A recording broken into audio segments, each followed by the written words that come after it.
오늘 저는 이제 최소한의 선의라는 책을 가지고서 몇 가지 이야기를 드릴 겁니다. 책을 읽을 때 우리가 단순하게 책에 적혀 있는 내용만 이야기하는 것이 아니라 그 책과 그 책에서 다루는 것들을 왜 얘기할까? 이게 어디에 필요로 할까? 이런 생각들을 하실 필요가 있어요. 물론 여러분에게 어떤 책이 확 주어지면서 이 책을 읽어라 이렇게 하지는 않겠죠.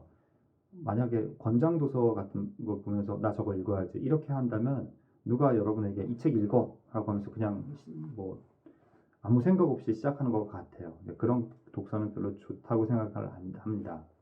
근데 만약에 이제 이 책 같은 경우에 그러니까 법에 대해서 좀 더 알고 싶으신 분 또는 법에 대해서 알아야 하는 분, 그런 분들이 이 책을 읽는다면 이 여기서 다루고 있는 몇 가지 주제들이 여러분이 법을 이해하는 데 도움이 될 거예요. 하지만 법을 이해하는 데라는 것은 그러니까 여러분이 더 이해할 수 있는 법의 어떤 측면은 이 책에 나와 있는 것 이상이거든요.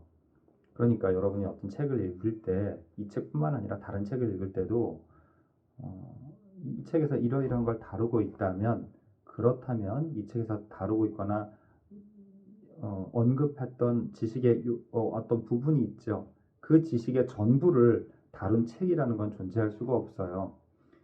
그래서 그 지식의 일부를 이 책이 다루고 있다면 그 나머지 전체는 아니지만 그 나머지에 대한 생각을 여러분이 하실 수가 있는 거죠. 물론 이 책은 어떻게 보면 그러한 법의 한쪽 측면을 시작할 수 있게끔 또는 조금 이해할 수 있는 방향을 제시해 줍니다. 그래서 법을 더 공부하고 싶으신 분들 또는 법학이라는 게 어떤 건지 뭐 이런 걸 이해할 분들 딱 특정 지어서 얘기한다면 법학적성 시험을 준비하는데 법에 대한 어떤 생각들이 좀 없으신 분들, 법에 대한 이해가 부족한 분들은 여기서 시작할 수가 있어요. 물론 제가 다른 데서 언급한 법학 입문이라는 책이 있는데 그 책을 이해하기 전에 여러분의 마음에 약간 뭐랄까 받아들일 수 있는 준비, 그러니까 운동하기 전에 스트레칭 하거나 웜업 하는 것처럼 여러분의 어떤 사고를 조금 이렇게 만들어 놓고 살짝 만들어 놓고 시작할 수가 있거든요. 그래서 문해력이 그렇게 뛰어나지 않지만 법학 적성 시험을 준비하시는 분에게도 이 책을 추천을 했었습니다. 자, 이 책을 쓰신 분은 판사로 퇴직하신 분이고 작가예요. 그러니까 책을 쓰셨고 여러 권 쓰셨고 인기가 있었습니다. 그리고 드라마도 쓰셨고 그렇기 때문에 정식 작가라고 할 수 있는데 이분이 지금 여기 보면은 제가 37페이지에 모든 인간은 존엄하다는 약속, 인간의 존엄성, 법을 조금 아시는 분들은 이제 인간의 존엄성이 헌법에 보장되어 있다. 인간은 존엄한 존재로 뭐 이런 얘기가 나오거든요. 좀 더 나아가서 법을 생각해 보면 법이 어디서 유래했느냐 이게 법의 개념으로서 중요해요. 사람들이 살아오면서 이게 좀 좋겠다라고 혼자 생각한 것도 있지만 상호간에 그래 이게 좋을 것 같은데 그럼 우리 이렇게 하기로 하자 해서 약간 관습적으로 약속이 되어 있는 그런 관습들이 법으로 이루어져 있다. 이렇게 보는 게 있고요. 법은 그냥 사람들이 이렇게 하기로 했어. 이런 거. 요게 이제 법실증주의라고 하고 아까 거를 자연법이라고 하는데요. 법이 이제 만들어지는 절차가 있잖아요. 그걸 보면 적법한, 그러니까 그 절차도 법으로 정해져 있는데 그 법은 이렇게 해서 새로 만들거나 개정한다라고 법이 만들어 놓은 그 약속해 놓은 규정 그 방식 안에서 법을 만들고 그 법에 의해서 그 절차를 따르면 이제 법이 되는 거죠. 그러면 법은 법에서 규정한 대로 이렇게 만들어지는 거예요. 근데 그것도 사실 일단 법이 있어야 되잖아요. 하지만 그 일단 있어야 되는 것 자체도 법에 의해서 만들어지고 법 외적으로는 별로 관계가 없다. 이런 식으로 바라보는 게 법실증주의인데 근데 어쨌든 헌법은 그 법의 최상에 있으면서 법이란 이런 거야. 법은 이래야 돼. 라고 하는 규칙을 제공해 줘요. 그럼 어떻게 생각해 봐도 사실은 법이 어쨌든 간에 처음 시작은 법이 없었을 때 어떤 생각들, 마음들을 가지고서 만든 거 아니냐라고 해서 자연법이 맞는 거 아니야? 이렇게 자꾸 생각을 할 수가 있는데 어쨌든 이 자연법과 법실증주의 사이에서는 계속해서 왔다 갔다 보는 견해가 있습니다. 뭐 다른 것도 있을 수 있겠지만 법학을 전공하는 사람이 아닌 이상 우리는 이 정도에 대해서는 생각할 수가 있어요. 자, 이것처럼 우리가 일반적으로 그냥 접하고 법은 이런 거야, 이렇게 만들어졌어 라고 하는 것보다 좀 더 깊이가 있죠. 자, 그런 측면에서 이 책은 지식을 조금 더 깊이 법학이라는 그 지식을 일반적인 것보다 조금 더 들어가주는 그런 책이에요. 사실 지식을 얕게 다루는 책들은 많이 있어요. 그리고 그게 쉽죠. 근데 그러니까 쉬우면서 좀 깊은 지식을 다루는 책은 잘 없어요.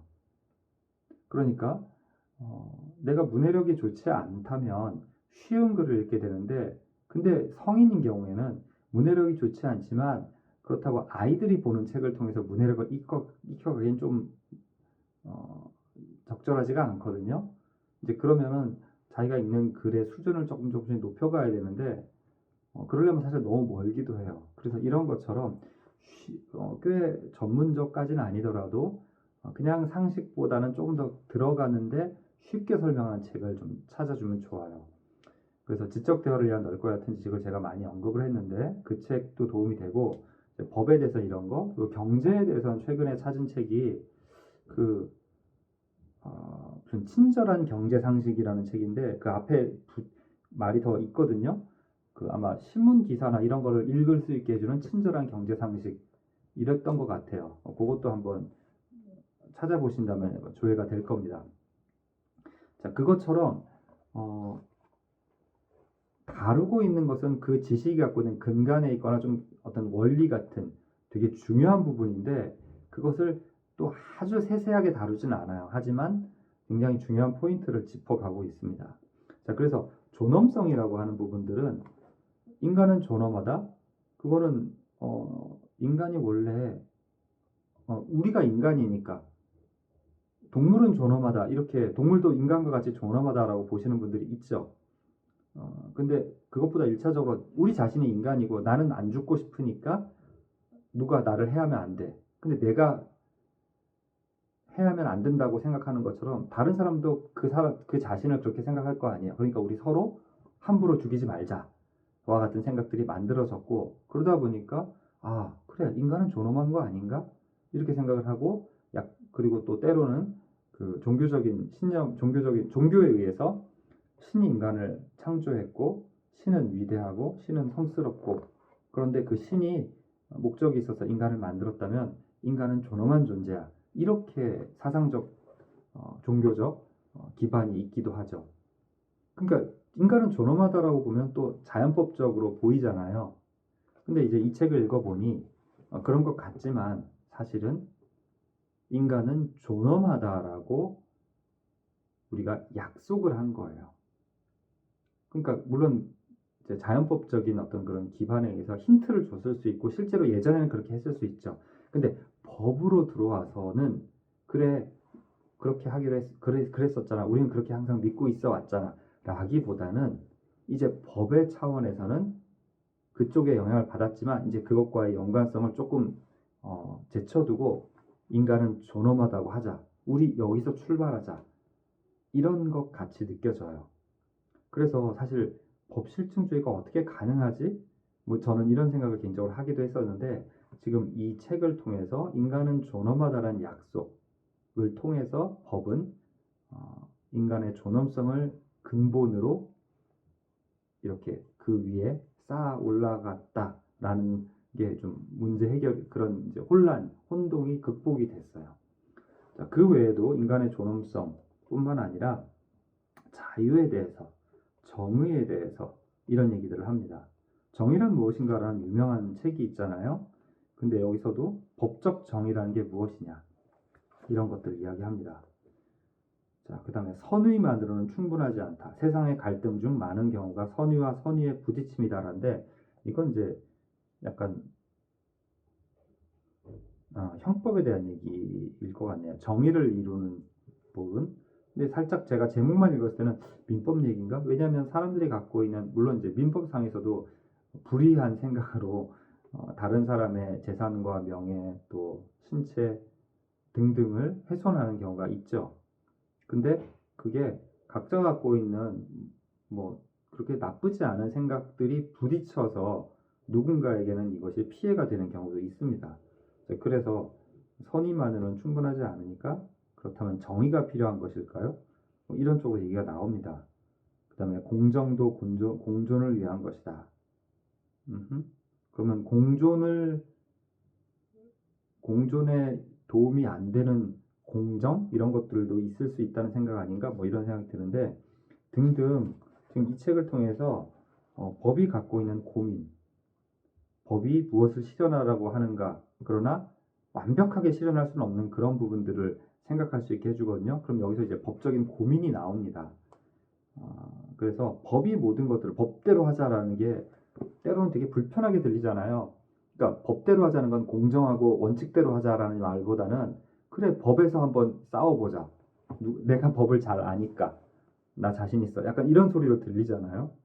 그러니까 이것처럼 법은 완벽하지 않아요. 그런데 완벽하지 않지만 굉장히 중요한 사회 제도 중에 하나이기 때문에 우리가 법을 이해해야 되죠. 그럼 도대체 법은 왜 이런 거야? 도대체 법은 어디로 나아가는 거야? 등등의 것들을 이해할 수 있게 해주는 출발점이 될 수가 있습니다.